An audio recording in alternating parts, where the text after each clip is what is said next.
राहुल आपल्या संग गद्दारी करेल असं वाटलं नव्हतं मला या व्हिडिओत पाहू. चला तर मंडळी, मागच्या व्हिडिओ सांगितलं होतं की घरी जायचं नेमकं कारण कोणतं, तर आपल्या गावची जत्रा ना आपण सोडतो का कोणती यात्रा, फुकटची पावडर लावून निघालो मग यात्रेत जाण्यासाठी. यात्रा म्हणजे नदीच्या तिकडून असतेच ते डोंगरगावची यात्रा. तुम्ही आले की नाही एक वेळेस नक्की यायचा. यात्रा असते गुढीपाडव्याला. यात्रेत आलो नाही तर आपला पोमा म्हणे यायचात आमच्या डोंगरगावचे बिलावर आणि त्यांना रामराम करून आपला छोटो वादत जाय पुंगी यायची.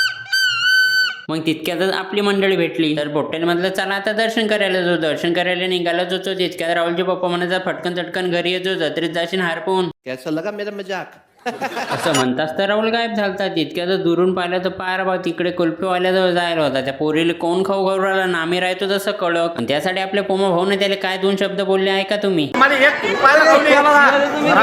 उठाले रे देवा, उठाले रे बाबा. तितक्यात आपला कॉलेजचा मित्र भेटला. मग त्याच्या गप्पा वगैरे मारून आपली डोंगरगावची मंडळी दाखवते आपल्याला हात आमची आहे म्हणे तुला 7 हा पा 1 लेकराचा बा. बाकीचं सगळे साईडले जाऊ दिलं. चला म्हटलं दर्शन करून. मग आश्रमाचं दर्शन वगैरे केलं. इकडे एक साथच बाप लेकायला पाहिलं. मॅथला काय चालू आहे बा तुमचं? काय नाही, फक्त दुरून जत्रा पाहू राहिलो. आमची एवढी एवढी झाली काय सांगा. सगळे जे आपला भरून टाकल्या. त्याचा अनिकेतने एवढा भारी प्लॅन केलाय काय सांगा. सगळ्यांनी 1-1 रुपया जमा करून फक्त राहुललेच थंड पाजलं. कारण यानं तर काही आम्हाला कोण खाऊ घाललं नाही, पण आम्ही याला थंड पाजायचं काम पूर्ण केलं. आणि फुकटचं खाण्यासाठी अंकित तू कुठे बसते ना बसला ना बा तिथं प्रसाद खाण्यासाठी. प्रसाद खाता खाता मावर लक्ष गेलं. मॅथ मी खात म्हणे आता. आणि सगळे जर दर्शन वगैरे झालं तर आजच्या व्हिडिओमध्ये एवढंच. भेटूया पुढच्या व्हिडिओमध्ये. तब तक के लिए जय हिंद, जय महाराष्ट्र.